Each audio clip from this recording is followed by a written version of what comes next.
Sejam muito bem-vindos ao Visionário Podcast, o podcast onde nós recebemos o visionário. No caso, hoje são dois visionários que são meus sócios de Clube Visionário e vão contar aqui aquilo que faz eles estarem entre aquele 1% de empresários que têm resultados muito acima da média. E sabe qual é a parte boa disso tudo? Eles vão compartilhar aqui e assim vocês poderão anotar, tomar parte desse modelo mental e eventualmente aplicar no seu negócio. E quem sabe, ali na frente, você vai estar aqui contando a sua história visionária. E os visionários de hoje são o Felipe Rodrigues, que é sócio da BV Ótica, e o Conrado Souza, que é sócio fundador, né, da Pontual Prime e da Fox Vision. E aí, meu irmão? Aliás, meus irmãos, meus sócios, como é que vocês estão? Se apresentem para a turma, contem um pouco da sua jornada aí e o que fez vocês estarem aqui hoje contando as suas histórias. Vamos lá. Então, eu vou começar aqui me apresentando. Eu sou Conrado Souza. Eu literalmente nasci dentro do mercado óptico, então meus pais eram do ramo também. Eu tenho 33 anos. A ótica que eles haviam aberto foi 1 ano antes do meu nascimento. Eu literalmente me criei embaixo dos balcões, eu brinco, porque a gente por 2 vezes morou atrás do negócio. Toda a minha adolescência dentro do negócio, enfim. Assumi a empresa dos meus pais por 3 anos, de 2012 a 2015, muito jovem. Consegui implementar coisas que eu acreditava e ter um resultado bem bacana dentro daquele período. A gente teve um aumento de faturamento muito relevante.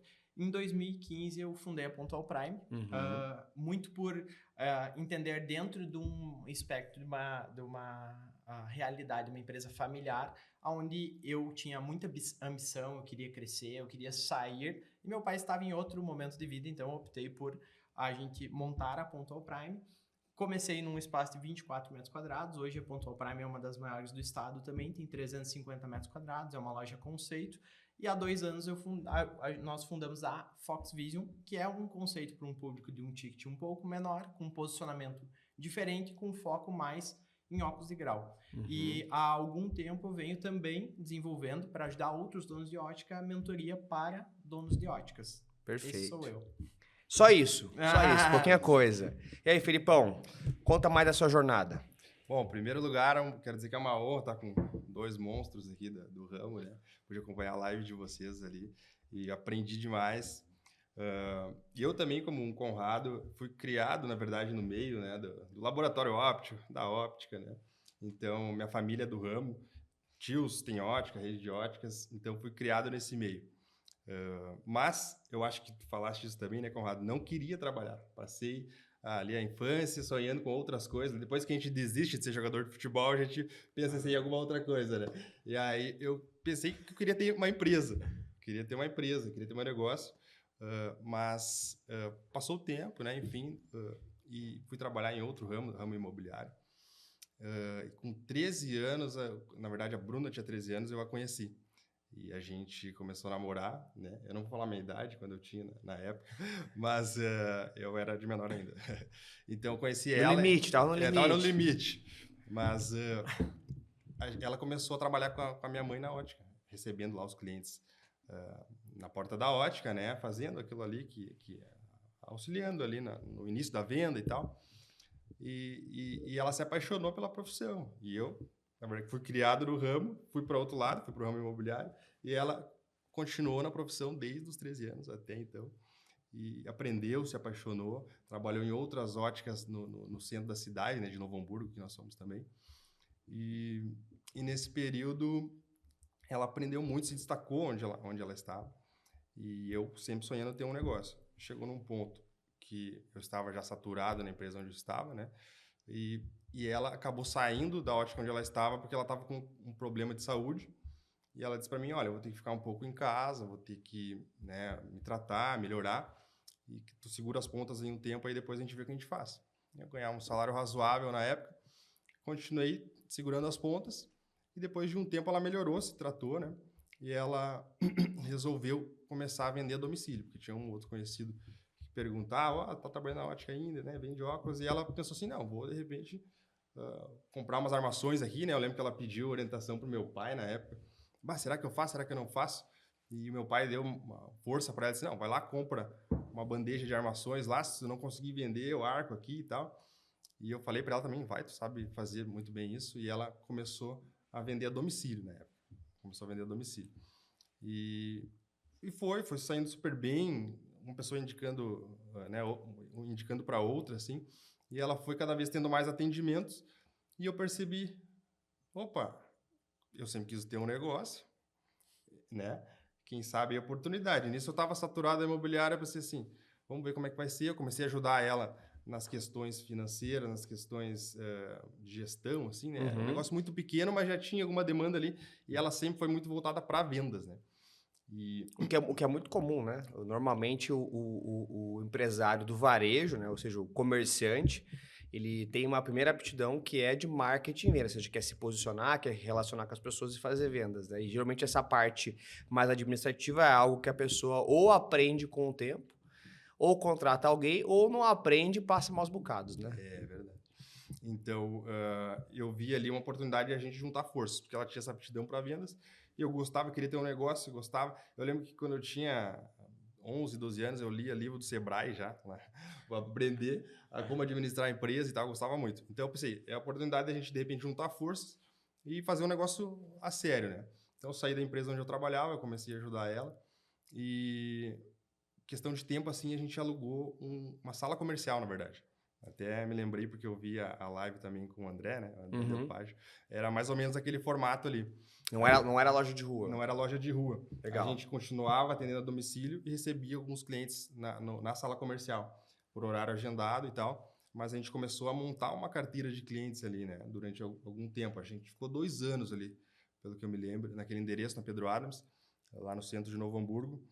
E foi dando super certo, o pessoal indicando um outro. A gente começou a fazer um trabalho na internet, porque a gente tinha um endereço ali já, né, onde a gente podia fazer um trabalho Isso aí mais ou menos direcionado. em que momento? Você lembra Da época? É, Foi em 2019. 2019, 2019 a gente estava... Então, pré-pandemia, vocês já estavam iniciando um trabalho de digital. Já estávamos Legal. iniciando esse trabalho. Isso possivelmente explica muita coisa. Exatamente. Eu percebia que as óticas, assim, da nossa região ali, né, nem todas, mas boa parte, elas estavam aquém nessa questão de entrar no mundo digital, né? Então, isso foi uma visão que eu tive já desde o início, que se a gente focasse em Instagram, focasse em tráfego pago, que naquela época ainda era meio novo e tal, para nós, pelo menos para as óticas ali da região, a gente ia ter um a mais já. E foi o que aconteceu. A gente começou a investir em tráfego pago, investir nas redes sociais, Instagram, e o resultado começou a acontecer. A gente percebeu que as pessoas que a gente trazia lá para a sala comercial e a gente fazia a venda lá, elas gostavam do atendimento, elas iam indicando para outras pessoas e foi crescendo o negócio. Acho que ficou 2 anos ali na sala comercial, passou a pandemia, né? 2019, 2020, 2021. Em 2021, pós-pandemia ali, né? A gente pensou assim, olha... Tá na hora da gente, né, ter uma loja tradicional, uma loja na rua, né? Já temos uma carteira de clientes legal, a gente não vai chegar assim no zero, assim, né, na rua. E foi o que a gente fez. Procuramos uma loja ali no centro de Novo Hamburgo. A gente quis sair ali daquela localização da Bento Gonçalves, ali, né, tu deve conhecer, onde era as óticas ali, uma perto da outra. A gente queria sair fora. E tinha questão do estacionamento na época ali, do rotativo ali, que estava uma complicação. E a gente pensou, não, vamos pegar um lugar com estacionamento para ter essa facilidade para o nosso cliente, né? A gente achou um lugar legal, assim, onde tem estacionamento, né? A gente está lá até hoje, na 5 de abril, em Novo Hamburgo. E a partir dali, a gente continuou fazendo esse trabalho no digital, continuou se destacando pelo atendimento, né? E estamos ali na 5 de abril até hoje, né? E percebemos que nós temos, assim, um atendimento especialmente diferente da maior parte das óticas, assim, no que se diz respeito a conhecimento do produto, ao serviço prestado para o cliente, né? Costumo dizer ali para as gurias lá na loja que a gente tem uma cultura de serviço, né? Então, a gente... Um atendimento dedicado, assim, ao cliente. A gente, muitas vezes, surpreende o cliente, assim, com as situações que acontecem. Por exemplo, uma garantia, uma coisa que daqui a pouco ele nem tinha mais. A gente vai lá e surpreende ele com algo nesse sentido, assim, que ele... Opa, essa ótica é diferente, essa ótica... A gente pode confiar, a gente tem tranquilidade de vir em que fazer o óculos e daqui a pouco a gente vai ser sempre bem atendido, vai ser resolvido o nosso problema. Então, eu até me alonguei um pouco aqui na situação, mas basicamente essa foi a nossa trajetória, assim. A gente começou a domicílio e hoje temos a loja tradicional ali, né? E estamos aí agora como sócios aí para seguir mais passos e continuar evoluindo. Os próximos passos do joguinho. Legal, a gente vai falar sobre isso também, né? Sobre os próximos passos, a visão de vocês. Mas eu quero trazer aqui um ponto que a gente conversando aqui antes, chegou a esse ponto de contato entre as jornadas de vocês. Ambos são do ramo óptico, né? Ou seja, tem a família dentro do ramo óptico. Isso é muito comum, né? A gente, quando tem essa família ligada ao ramo óptico, a gente até tenta fugir do negócio, mas a gente acaba dizendo, parece que o negócio é ter um imã, né? Acaba voltando. Mas vocês não são sucessores, ou seja, são sucessores no sentido de manterem o legado das suas famílias dentro do segmento, mas vocês não seguiram aquela sucessão clássica, ou seja, entraram na loja dos seus pais, no caso do Conrado até entrou por um tempo, mas o negócio que vocês têm hoje, vocês literalmente começaram ele do zero. Foram lá e abriram o seu CNPJ e tudo mais. E eu queria entender de cada um de vocês qual foi a visão que vocês tiveram lá no começo. Porque eu acredito o seguinte, né? Você até falou, pô, eu tinha o desejo de empreender. Legal, mas desejo é uma coisa que dá e passa, né? Certo? Então, normalmente você, para transformar esse desejo em realidade, você tem uma visão, né? Eu sempre falo que visão vale mais do que poder. Você teve uma visão onde você percebeu, cara, se eu fizer isso aqui que os outros não estão fazendo, eu tendo a ter um sucesso, eu tendo a ter mais perenidade do que o mercado vai ter. Então, eu queria entender, vamos voltar lá no momento onde, esse ponto de inflexão, quando vocês decidiram abrir o seu CNPJ, qual era a visão que vocês tinham para os seus negócios que vocês queriam fazer diferente, porque eu imagino que se não seguiram os negócios da família, porque alguma coisa vocês viam diferente. O que é esse diferente que vocês enxergavam lá atrás? Bacana. Will, no tempo que eu assumi a empresa dos meus pais, eu apliquei diversas mudanças que eu acreditava que dariam certo. E ali serviu, cara, como uma escola, um laboratório, né? Porque já era uma marca que tinha uma certa tradição, já era estabelecida e eu consegui testar muitas coisas e eu vi que deu muito resultado. Em 3 anos, saí da empresa, a gente estava com o triplo de faturamento do que estava quando eu assumi o negócio. E mudando layout, produto, mix, estratégia de preço, de marketing, de equipe, enfim. E eu tinha um teto, porque eu queria avançar e o meu pai estava em outro momento de vida, então não... O que foi? Eu precisei sair porque eu enxergava que tinha muita possibilidade de crescimento dentro do nosso mercado, fazendo algumas das coisas que eu já vinha fazendo ali, mas que precisaria de uma velocidade maior, de um nível de execução maior, de poder inovar mais, de poder... E tu começar uma marca do zero é muito mais fácil do que tu fazer grandes mudanças em uma marca estabelecida. Perfeito. Tu consegue começar uma marca já com identidade, já com cultura, nem se falava sobre cultura na época, mas já com uma ideia estabelecida. E a Ponto Prime, desde o início, comecei com um investimento muito baixo, numa loja muito pequena, com uma vendedora, mas eu sempre via algo muito grande. Eu quero ter uma loja departamentada, com departamentos, eu quero atender um público mais premium e por isso o Ponto Prime, eu quero pegar um cliente diferente, eu quero trazer mais inovação. Uma lacuna do mercado que eu enxerguei lá foi, cara, ninguém trazia produto novo, ninguém trazia coisa diferente, ninguém trazia coisa colorida, o óculos maior, o relógio diferente, o ticket mais alto, ninguém trazia.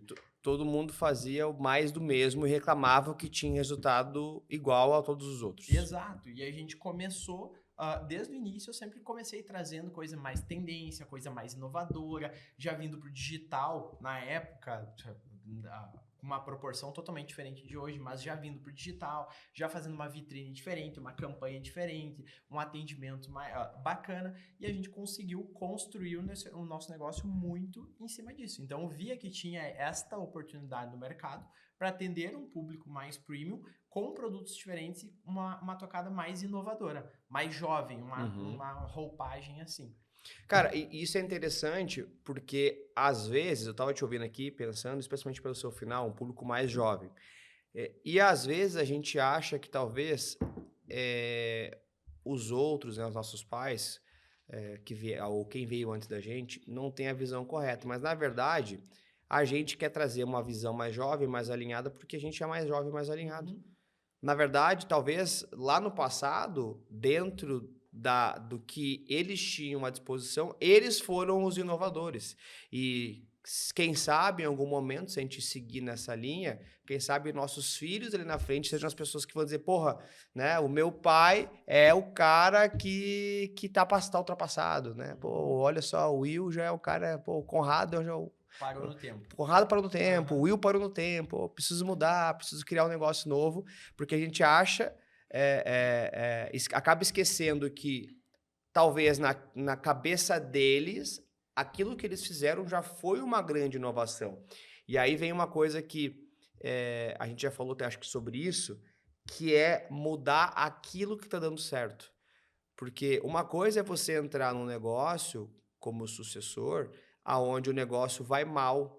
Então você acaba tendo ali um espaço, às vezes, para fazer mais coisas e mais confiança, porque assim, não tem muito ao que perder, né?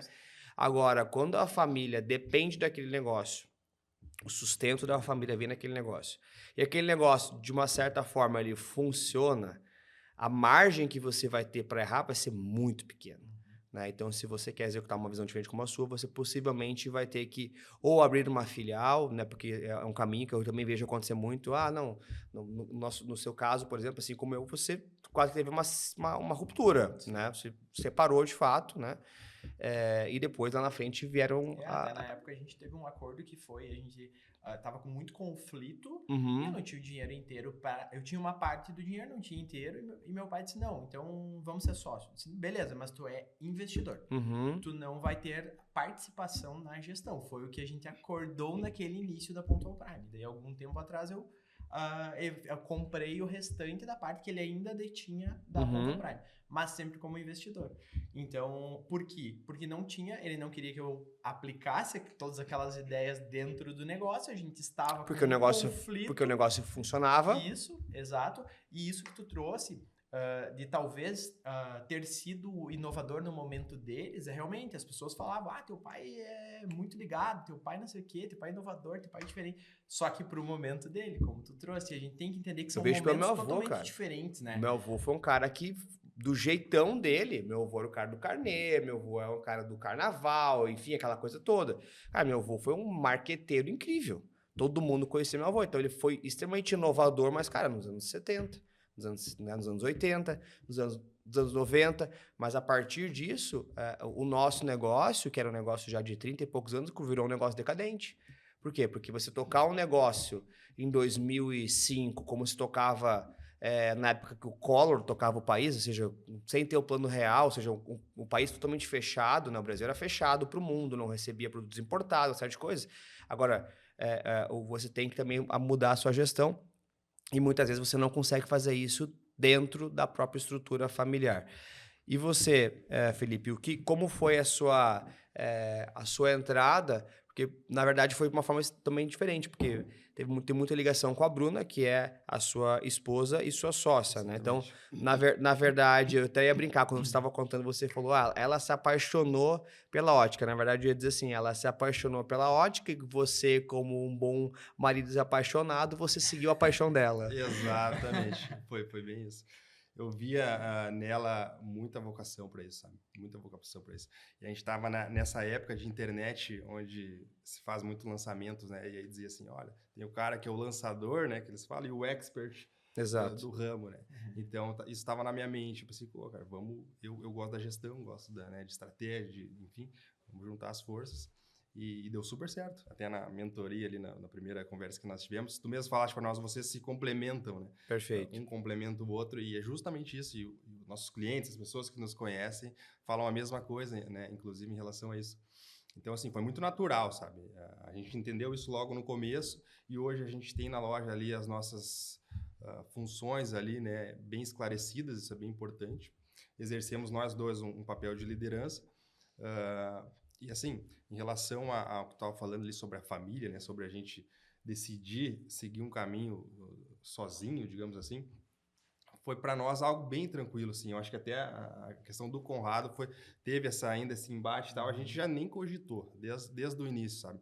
Porque lá na minha família o meu pai é sócio do meu tio, então tem a esposa do meu tio, né, minha tia, que trabalha lá no negócio, é sócia também. Então, ia envolver mais coisas, a gente nem quis gastar energia, a gente entendeu que a energia que a gente ia gastar para tentar mudar algo, a gente ia, né, alavancar mais rápido, assim, se a gente focasse no nosso negócio. E foi bem isso que aconteceu. Que é basicamente o que o Conrado falou. Ou seja, é. um negócio novo, você tem uma tela em branco ali, né? Exatamente. A gente tem a liberdade para fazer da nossa maneira, né? Achei interessante comentar sobre a visão, até você comentou do seu avô, né? E é interessante a gente trazer para nós isso hoje, porque, na verdade, a gente vai ter que continuar nessa constante mudança também de mentalidade, né? Porque o que está funcionando para nós hoje pode ser que não funcione daqui a um tempo, né? Tem coisa que a gente fazia 5 anos atrás que não funciona mais. Eu vou ser mais profundo, gente. Eu vou falar que a gente está numa mudança de ciclo onde o que era feito em 2023 não está funcionando mais. Então, por exemplo, que é muito mais rápido. A gente estava falando aqui antes sobre CRM, enfim, e tudo mais. Cara, uma coisa é clara, por exemplo, high ticket não levanta mais a mão. Então, você queria vender pela internet antes, você fazia um history, você gerava ali um storytelling. Então, você trazia um storytelling, você trazia um produto storytelling, trazia o produto para dentro e fazia o CTA. Né? Então, traduzindo aqui para quem talvez não está tão habituado com isso. Você contava uma história, você trazia ali um produto para dentro desse enredo e no final você chamava o cliente para ação, que é basicamente, olha, só tem mais tantas peças, olha, se você quer receber esse produto, se você quer comprar esse lançamento, enfim, você chamava esse cliente para te mandar um direct, né? Vocês devem lembrar disso. Gente, o direct bombava, as pessoas... Hoje em dia, você pode fazer isso, as pessoas não funciona mais tanto quanto antes. Por quê? O nível de informação e de ruído que o nosso cliente está exposto ao longo do dia, e a gente mesmo, é muito grande. E antes você precisava bastava um belo canal, você conseguia ter uma performance muito fora da curva. Por exemplo, você tinha uma loja muito diferenciada, né, que é um ponto de venda, é um canal. Cara, se eu tinha a melhor loja da cidade, uma grande experiência, isso já era o suficiente para eu me notabilizar. Você, por exemplo, criou um canal, né, junto com a Bruna, um canal de atendimento a domicílio, por exemplo, e depois vocês foram para o digital em 2019. Então, vocês tinham um canal que aquilo ali é suficiente. Hoje você tem que ser literalmente omnichannel. Você tem que ter uma loja, mas você tem que ter o CRM, você tem que ter a rede social, você tem que ter o tráfego pago, você tem que fazer evento, uma série de coisas. Então, conta um pouco mais aí aonde como vocês têm se adaptado, né, nesses últimos 2 anos aí, ciclos cada vez mais curtos, que vocês perceberam que, cara, isso aqui não está mais funcionando como... Eu vou pegar essa linha, tá? Alguma coisa que vocês percebem que não está mais funcionando como funcionava antes, e uma coisa que talvez vocês não estavam fazendo e vocês perceberam que, cara, isso aqui é uma coisa que está deixando uma receita legal agora. Cara, uma coisa que eu vejo e que é uma tendência, tu fala sobre isso também, e a gente tem dados de número de clientes circulantes em loja. Isso é uma grande tendência do mercado, que cada vez vai ter menos clientes em loja. E se tu não estiver se movimentando, porque eu digo uma coisa, que é movimento gera movimento, Perfeito. né? É uma sequência de várias microações que vão te levar para um resultado mais elevado. E eu percebo muito isso, uma coisa que eu não fazia, que era ir até o final, o detalhe de cada canal. Fazia muitos canais, sempre fiz muitas frentes. Eu tenho um perfil muito executor. Então, eu sempre fui de, vamos fazer, vamos resolver, vamos agitar, vamos fazer isso aqui. Só que, cara, não tirava o melhor de cada canal. Não tirava o melhor. Então, eu abria tráfego pago, eu tinha CRM, eu fazia ativação, eu fazia evento, eu fazia, sei lá, várias frentes, mas todas meia boca. Uhum. E hoje isso não funciona mais. Tu faz meia boca, Perfeito. tu não tira resultado daquele canal. Então, Uhum. uma das coisas que a gente tá olhando é, cara, beleza, vamos pegar tráfego pago, vamos no detalhe do tráfego pago Muito até bom. o detalhe do final do atendimento. Muitas vezes eu sento com a consultora digital para revisar os atendimentos. Uhum. Cara, ó, aqui pode fazer assim, aqui tu poderia ter feito isso aqui tu precisa ser mais proativo, tu precisa propor mais o jogo. Enfim, vamos pro canal de CRM. Cara, qual mensagem funciona melhor? Vamos abrir mais opções de mensagens. Vamos mensurar o resultado do CRM. Comecei a mensurar o resultado do CRM. Por quê? Para te ir no detalhe daquele canal. Evento. A gente foi fazer um evento externo da loja. Eu levantei o custo do evento, o detalhe do evento, quantos clientes novos, quantos clientes já eram da base e compraram no evento, que tipo de produto eu vendi no evento, para mim tirar o detalhe do evento, para mim entender esse canal, o que me traz. Então, eu acho que isso foi uma grande mudança que precisou acontecer para ter resultados, né?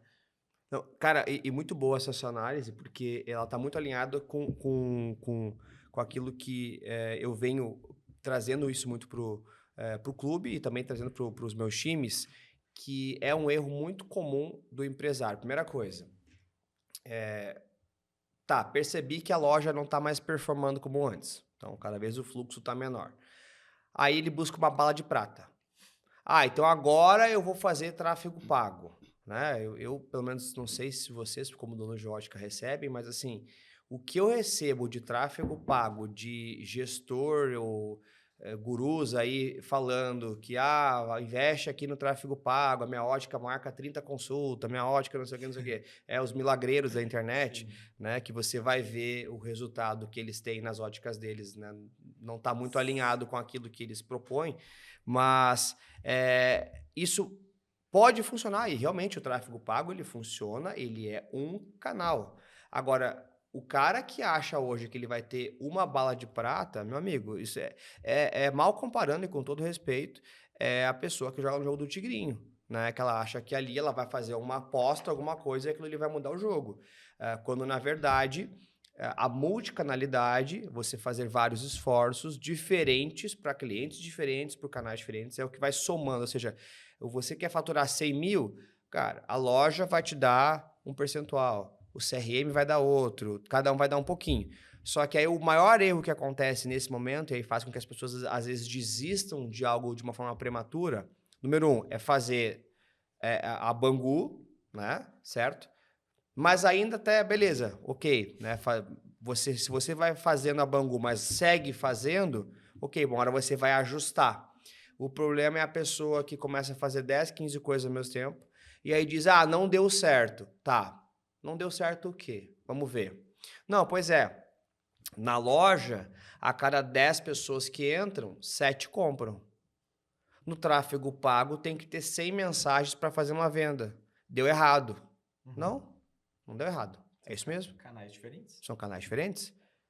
Na loja, a pessoa, ela entrou dentro da sua loja, ela viu essa fachada, ela sabe que é uma ótica, sabe que é uma joalheria. O ponto, o local, o endereço, o formato da loja, as marcas, isso já posiciona. Então, a pessoa que entra na sua loja, ela está extremamente qualificada. Uma pessoa que em 2025 pega o seu carro, vai até a sua loja, ou entra na sua loja caminhando, em 2025 para olhar um produto, ela está muito perto de comprar. Então, o que acontece? É óbvio que a taxa de conversão vai ser muito maior do que o tráfego pago, onde a pessoa está ali olhando o Instagram do crush, né? Da pessoa que ela acha bonita, da influenciadora, o influenciador que ela quer seguir, do clube de futebol que ela quer acompanhar, ela está lá na vida dela e você entra no meio da jornada dela ofertando um produto. E, eventualmente, ela até vai clicar, mas assim...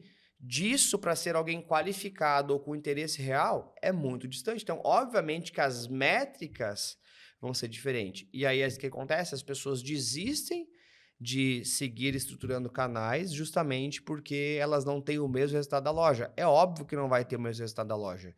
A loja é muito mais quente. Porém, a loja não é mais o suficiente. É esse o entendimento que tem que ter. E outra, até para botar gente na própria loja, você precisa do canal digital. Se você não usar o CRM, se você não usar o tráfego, se você não usar o seu Instagram, se você não usar eventos, outros canais, você não enche mais a loja. E aí você faz uma loja de 350 metros quadrados para quê? Né? certo? Para estocar, né? Como dizia uma presidente nossa aí, né? Estocar. E aí, Filipão, e você? Então, tu sabe que essa questão, por exemplo, do tráfego pago tem se tornado mais difícil porque, obviamente, as outras empresas, outros concorrentes estão começando a implementar também, Boa. né? Então, tu começa a perceber que aquela verba que tu colocava antes não tá te dando mais o mesmo ROI. Vai percebendo com o tempo, vai percebendo com o tempo. E aí, hoje eu estou entendendo mais ainda, acompanhando sócios no grupo e tal, e assistindo os teus vídeos, meu, a gente percebe que é quase que como se fosse outra operação. Na verdade, é até outra operação, é outra mentalidade, né? Se chama Motor 2. Para te conseguir treinar ali teu vendedor, porque é muito não, né? Que vai receber hoje, tu vai fazer, é muito não, muito não, muito não, muito não. Então, assim, tu não pode, eu acredito, eu estou percebendo hoje, que quase tem que segmentar. A vendedora da tua loja vai receber pessoas, né, que vão até a loja, vai converter do jeito padrão. Agora, uma operação pelo WhatsApp, eu acredito que tem que ser uma pessoa com uma mentalidade totalmente diferente. Perfeito. Vai receber um monte de não, mas assim, ela vai seguir a métrica. Olha, cada tantas pessoas, tantas conversas, iniciei negociação e, sei lá, uma vai fechar. Beleza, é isso aí, fechou a uma, aquela, dentro desse padrão, a meta dela tá batida. Perfeito. Acredito Cara, que... esse seu insight, ele é muito poderoso, né? De você separar o vendedor por canal, né? Porque pensa o seguinte, a pessoa está acostumada, novamente, pega a loja, ela está acostumada a cada 10 atendimentos fecha 7. E aí no WhatsApp, claro, no CRM que ela ativa a própria base dela, beleza, tudo bem, porque ela já tem ali o relacionamento. A rejeição é um pouco mais amenizada, digamos assim. Agora, a pessoa que ela está acostumada a vender a cada 10, 7, ela pegar um tráfego pago ou ela fazer uma prospecção ativa, onde o número de não, cara, é 90, 99%, se ela não tá drivada para isso, ela vai dizer não dá certo, não funciona. Só que daí é muito da autorresponsabilidade do líder, né? Uhum. De dar essa consciência para a pessoa. Tem uma coisa que eu até brinco, tem algumas coisas que eu falo, cara, aceita que dói menos. Tem coisas que tu tem que aceitar e ponto. O tráfego não vai te trazer uma conversão alta. É conversão baixa. Tu tem que trabalhar melhor. Tu tem que ter resiliência. Só que daí, qual o processo que tu executa para chegar nesse final? Tem gente que, beleza. O cara não me respondeu hoje. Beleza. É perdido. Lead perdido. Não faz follow-up. Não entra em contato depois. Não chama o cara de novo. Não tenta uma ativação diferente. Não traz uma campanha diferente. O tráfego não tá dando resultado. Mas o teu criativo é bom? Tu tá variando o criativo? Exato. Aonde tá o gargalo? É pouco clique, ou seja, não estão clicando? Sim. É uma solução. Clica e não fala? É outra solução. Clica, começa a falar e para? É outra.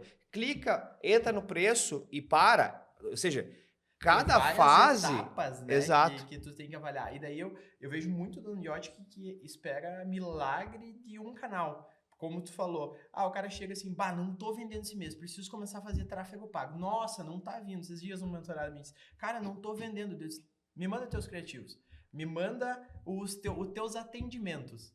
Eu disse, cara, dá uma olhada nisso aqui no teu atendimento, dá uma avaliada nisso aqui. Porque, cara, tu tem que trazer muito pra ti, é dentro, o problema está dentro, né? O problema não tá lá fora, não é, contratei uma agência de tráfego pago, nossa, meu resultado agora vai ser incrível. Cara, 70% depende de ti, 30% é o cara que vai apertar o botão. Se não mais, tá? Se não mais. Mas assim, no mínimo 70%. Depende justamente de do criativo que você faz, da recepção, porque é um trabalho muito mais de insistência. Muito mais de insistência. E isso é uma coisa, até outro assunto dentro desse mesmo assunto, que é se você tem um inside sales, até vamos arredondar um pouquinho para a turma que está às vezes falando algumas coisas, você falou antes de ROI, tá? Então o ROI é o retorno sobre o investimento. Então basicamente é o seguinte, eu investi R$1.000 em tráfego e eu vendi 10 mil em cima desses clientes que vieram pelo tráfego pago. Então, eu tive um ROI de 10, basicamente. Então, meu retorno sobre o investimento foi 10 vezes maior o retorno sobre o investimento. Inside Sales é um time que ele recebe leads dentro da empresa, ou seja, ele é uma máquina de vendas que você cria, que pode ser pelo tráfego pago, ou pode ser pelo seu criativo orgânico, aquele post que você faz lá todos os dias, o seu Reels, enfim, tudo mais, chamando o cliente. Aí, ou o cliente levanta a mão, quero saber mais, enfim, que a gente chama de levantada de mão, ou você vai lá e, pô, vi que você curtiu aqui sobre esse óculos, você quer saber mais? É mais um outbound, ou seja, você vai proativo. Só que eu já cometi esse erro, cara, e eu corrigi, não sei se vocês conhecem, talvez devam conhecer, o Denner Lipper, da V4. Sim. O Denner é um cliente e amigo, e eu tava, faz uns 2 anos, mais ou menos, a gente já tava com um canal digital bastante estruturado, e eu falando, pô, Denner, cara, eu tô com um desafio, a gente chegou aqui nesse teto e não consegue mais transpor esse teto. Eu sei que a nossa experiência do WhatsApp é muito boa, ela funciona e tudo mais, mas eu não tô conseguindo romper esse faturamento. Aí ele perguntou o seguinte, cara, me fala como é que é a tua estrutura. Eu falei, cara, eu tenho uma gerência ali e eu tenho uma vendedora que atende, eu tenho 2 vendedoras que atendem. O cliente faz o CRM. Tá, aí beleza. Então você tem ali a vendedora que ativa o cliente do CRM, ou seja, ela faz um ativo, mas com a base de clientes, ou seja, pessoas que já conhecem a Trijoy. As duas têm uma base, sim, as duas têm uma base, legal. E onde é que entra o tráfego pago? Não, entra para elas revezam. Ah, legal. E o carrinho abandonado no site? Ah, não, entra para elas. Ele falou, beleza, tá aí o teu problema. Mas por quê? Ele falou, cara, olha só, pensa comigo. Você tem uma vendedora que tem uma base de clientes que ela manda o WhatsApp e ele responde. Ela manda uma oferta, ele compra. Com muito menos estímulos. Por quê? Porque o cliente já conhece ela. Ou seja, manga baixa. Certo? E nesse mesmo canal, nesse mesmo WhatsApp, ela tem que receber um lead que chega, manda, oi, tem melancia? Né? Ou manda VL, ou QT, né? Ou seja, o valor, quanto? Ou totalmente desalinhado. É um lead que tem que ser qualificado para ir numa proporção de conversão muito menor. Ele falou para mim, falou assim, depois eu falei, cara, isso é muito óbvio. Ele falou, você como vendedor, se você tem a mesma quantidade de horas por dia, aonde você vai colocar a sua atenção? No cliente que te responde e compra, ou no cliente que é desqualificado e você tem que fazer um trabalho muito maior para qualificar? Entendendo que você tem o mesmo tempo para atender os dois. Quem você vai atender? Sim. Eu falei, cara, o cliente que é meu cliente. Ele falou, pois é, a tua vendedora faz essa escolha todos os dias. Então, você precisa separar os canais. Desde então, a gente tem uma vendedora no Insight Sales que ela só recebe o tráfego pago e ela só trabalha com a prospecção ativa. E agora a gente colocou também uma novidade, que são os clientes do CRM que a gente dá como resgate, ou seja, cliente que já está inativo há um período bastante considerável, ou seja, ele virou um lead de novo, ou seja, ele deixou de ser a gente desconsiderou ele como cliente, ele virou um lead. Então, ou seja, ela trabalha uma base muito mais densa e muito mais insistência. Só que ela não desce, ela tá ficando forte nisso. Ela é uma caçadora. É uma hunter, exatamente. E a outra menina, que é a Nick, né, que é um fenômeno de vendas, assim como a Diane, que é a gestora dela, a Nick trabalha a base. A Nick é o que chamam de farmer, né? Ou seja, ela é especialista na manutenção desse cliente. Cara, aí o que acontece? O negócio rompeu o faturamento, ele começou a chegar níveis que a gente não imaginava antes. Legal. Então, basicamente, cara, eu não aumentei tráfego, eu não mexi produto, certo? O mesmo time, eu só fiz um ajuste muito baseado nisso que você falou. Claro, então, às vezes, você quer que a sua vendedora atenda na loja e ela atenda o tráfego pago que chega ali do teu anúncio. Funciona? Funciona. Só que entre ela escolher um cliente que está na frente dela e no tráfego pago, ela vai escolher o que está na frente dela. E, vamos lá, é a coisa mais inteligente a ser feito. Porque você faz tráfego pago para ter cliente na loja. Então, quando ele entra na loja, obviamente, dê atenção a ele. Tá certo. Muito bacana. Genial. Exatamente isso. E tu comentaste ali que tu fez um ajuste de segmentar ali e as coisas fluíram naturalmente, né? Porque, na verdade, Henry Ford, né? Na verdade, se cada um faz ali a sua parte da maneira que tem que ser, com a mentalidade correta para aquilo, né? É interessante. Ficou mais claro agora tu falando. Eu comentei contigo sobre isso, mas fica mais claro ainda agora tu falando o que tu fez ali, né? O processo que tu fez ficou mais claro para mim. Interessante. E é muito importante dizer isso, cara.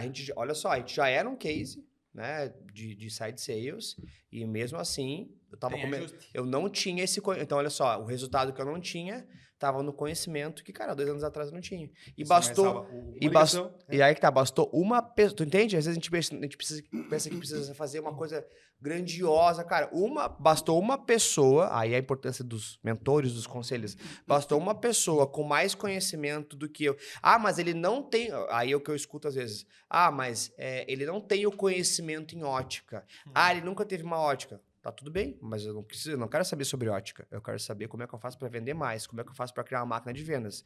E sim, sobre máquina de vendas e tráfego pago, ele gerencia bilhão de orçamento. Então, ele sabe muito mais do que eu. Então, às vezes, é uma pergunta para a pessoa certa. E aí, eu tô falando aqui de uma coisa que eu errei, a minha visão. Eu quero agora ir para esse lado, porque é muito bom contar a parte boa. Nessa jornada de que vocês tiveram, eu quero que vocês tragam aqui um ponto que vocês perceberam que, cara, a minha visão não estava tão calibrada, sabe? Eu tomei essa decisão, eu fiz isso e aí eu percebi que eu precisava ajustar. E aí eu quero saber qual foi o insight, ou quem que gerou o insight, o que aconteceu que vocês, primeiro, tiveram a visão, aonde vocês perceberam que erraram e como vocês corrigiram, ou seja, qual foi o insight por trás dessa mudança, essa correção de rota. Basicamente o Waze, sabe? Ó, vamos pra lá, cara, e não é por aqui o caminho. Vamos corrigir. Tem algum momento que vocês lembram? Olha, tem uma questão da BV, que na verdade, como a gente começou sem saber qual que era o nosso público exatamente, a gente queria vender óculos, né? A gente não sabia exatamente para quem que a gente ia vender, né? Então a gente começou, obviamente, pelos produtos que eram mais acessíveis para nós ali no início, né? E aí o volume tem que ser grande, né? Aquela coisa. Aí não demorou muito para perceber que a gente já tem condições de atender um público um pouquinho, né, mais premium, vamos dizer assim, por conta do serviço, né, por conta do estilo de atendimento, né, de indicar o melhor óculos, né, para o rosto, enfim. Então a gente acabou logo percebendo isso e trocando os produtos, né, fazendo uma linha de corte. Olha, a gente vende armação por 119, 89 às vezes nas promoções. Então assim, a gente pegou e vamos fazer uma linha de corte aqui. Eu lembro que não me lembro que valor começou, mas acho que foi R$300 a menos R$300, agora a gente não vai vender. E ali já deu... Foi um corte. Já deu uma... Corajoso. Exatamente. E já deu... Foi aos poucos, não foi assim exatamente de um dia para o outro. A gente foi tirando aos poucos, parando de comprar aqueles produtos. Mas logo a gente percebeu no faturamento. Então, eu acho que foi uma coisa que não foi exatamente um erro, uma decisão tomada. Foi uma decisão no começo, né? Vamos vender... A sua visão inicial era, vamos vender. Vamos vender. E depois a gente corrigiu refinou, né? Trazendo produtos mais adequados ao perfil de atendimento, assim, o perfil do público que a gente já estava tendo, né? Então, talvez não seja um exemplo de erro aqui, mas trazendo agora para mais atual, como eu te falei, aquela questão de mentalidade. Tráfego pago dava certo até um tempo. E nesse ano, inclusive, acabei cometendo esse erro de contratar uma empresa, né, de tráfego pago. No caso, era específico para a ótica, né? Então, a gente entrou na reunião e tal, eles mostraram o trabalho deles e me convenceram, né? Me seduziram, assim, que seria algo diferente. E, né, deu certo e tal. Eu tava precisando renovar aquela coisa que tu conversou com o Joel na live. Eu sou parecido com ele, eu preciso do fato novo, eu preciso de alguma coisa diferente, assim, né? E aí, contratamos a empresa e não deu certo, aquilo que tu falou. Depende mais da gente e agora eu percebi com mais clareza. O fato novo, eu gosto pra caramba, mas o fato novo tem que ser você, cara. Entendeu? O fato novo tem que estar na nossa mão, né? Basicamente isso. E vamos lá, acho que a gente só tem que arredondar isso, porque assim, a gente tá falando para um podcast e aquela coisa, pode uma pessoa olhar, pode 1000 pessoas olhar, mas às vezes uma interpretação pode fugir da nossa bolha e a gente ser mal interpretado. Então, primeira coisa, ninguém está dizendo para não fazer tráfego pago. Exatamente. O grande ponto ele é um dos canais. Uma das camadas. Exatamente. É uma das camadas. Então, se você investe no tráfego pago como mais uma estratégia, bacana, a Trijó investe em tráfego pago, enfim, nosso intuito não é tão focado em gerar venda direto, óbvio que é bom gerar venda, mas é muito mais de posicionamento, ou seja, a nossa marca está na cabeça das pessoas, é muito mais para branding. Agora, o que você pontuou é verdade. Aí sim, a gente achar que isso como a gente fala aqui no Sul, né? É tiro dado, bucho deitado, não é o caso, né? E se alguém hoje vende isso como sendo uma solução, eu acredito que deveria, né, deveria dar uma olhada em como é feito. Porque o tráfego pago, no fim do dia, ele é igual a um shopping, certo? E aí lá atrás, mas funcionava assim. Eu imagino um shopping onde você tem um fluxo gigante de pessoas passando e você vai lá e coloca a sua ótica e você é a única ótica. Beleza? Muita gente passando, eu vou vender porque tem muita gente passando aqui nesse lugar e eu sou a única ótica. Depois tem 10 óticas. Tá, mas o fluxo não aumentou. O número de pessoas passando. Mas ainda é grande, sim. Depois tem 100 óticas. Depois tem 1000 óticas. No mesmo shopping. E o fluxo de pessoas é exatamente o mesmo. Então, aí veio o criativo. O que é o criativo? O criativo é a vitrine. Então, não adianta somente você ter lá o fluxo de pessoas passando nesse shopping, que tem muitas lojas. Mas para você chamar atenção, você tem que ter uma vitrine legal. Como é que tá o criativo? Aí o que acontece? O criativo é muito bom, mas aí o cara olhou a vitrine... Nossa, legal, vou entrar. Aí ele olha, ele vai na porta, ele olha, o time tá dormindo na loja. Ou seja, o teu atendimento, certo? Aí mas aí mesmo assim ele entrou. Aí ele perguntou, poxa, eu queria um óculos assim, igual que eu vi na vitrine. Aí a vendedora que tá na loja, né, metaforicamente, né, ou seja, nesse exemplo, fala assim, ele é 10 vezes de R$50. Cara, não é assim que acontece numa loja física. Só que no atendimento, a gente às vezes faz isso. Só responde e lá, é tanto. E no automático. No automático. Recentemente também aconteceu isso na Trijoia. Tava muito baixa a conversão. E aí o que acontece? Eu fui conferir, cara, texto bonito, uma cópia bonitaça, entendeu? Só que ela tava sendo direta. E aí veio um grande erro do tráfego pago nosso como lojista. Achar que o tráfego pago vende. O tráfego pago ele tem um papel, qualquer anúncio, né? O marketing, não o tráfego pago, só tem o objetivo de levantar a mão. É fazer a pessoa dizer, cara, quero um óculos. Só que, vamos lá, aí ela viu um anúncio da Celine, um óculos de, sei lá, R$4.500, R$5.000. Aí você responde, esse óculos da Celine, maravilhoso, incrível, tudo mais, da coleção, blá, blá, blá, certo? Um monte de coisa. Ele custa, né, tá saindo, R$4.500, você pode fazer em 10 vezes de 450 sem juros.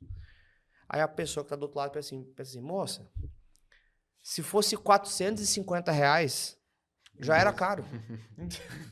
Entendeu?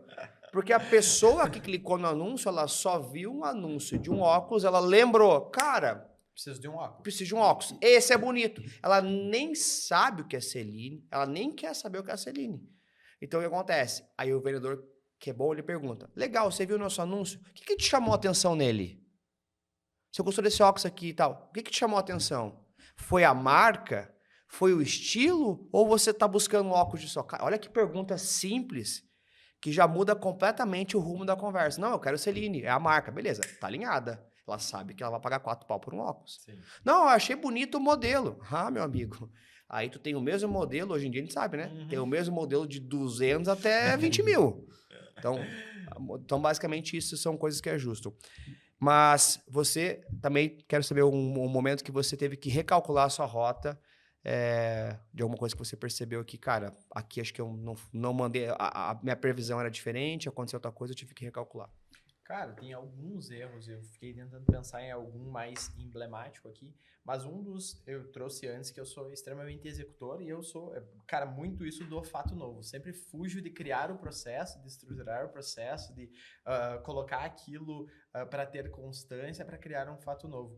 Mas uma coisa que eu sempre fiz nessa transição também de subir escala, porque a gente começou lá sem ter produto luxo e subindo até chegar no mercado de luxo, foi, cara, começar a abrir tudo que é marca que o representante chegava na loja, eu abria a marca, eu comprava, depois não girava, depois ficava parado em estoque, depois ficava muito tempo em estoque, e dinheiro sempre no estoque, sem ter uma organização mínima de o quanto eu vou comprar, o quanto eu posso comprar, o quanto cabe, qual a minha cobertura de estoque, como eu aprendi contigo um tempo atrás, qual a minha cobertura de estoque, quantos meses eu tenho de produto para atender esse cliente. Então, isso foi um dos erros, cara, que sempre me fez, o cara, no nosso nicho, a questão do fluxo de caixa sempre é um desafio.